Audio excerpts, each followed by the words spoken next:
मुखमा त ठोकेन निकाल्ने ठोकियो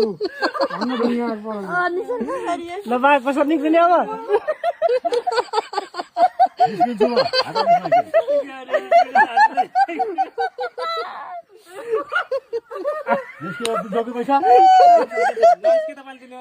हातले छुन पाइएन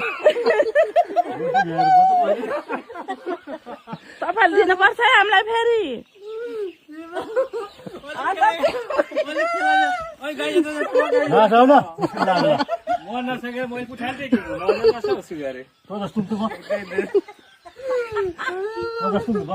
पैसा उठा पैसा ल्याऊ के नसके त मैले फेरि बाहिर निस्केर होला नि नसके त मैले तिर्नु छ कि भनेको तिर्नु किन तिर्नु पर्यो नसके तिरिसके लिली ल पहिले बाजी ल बाजी ल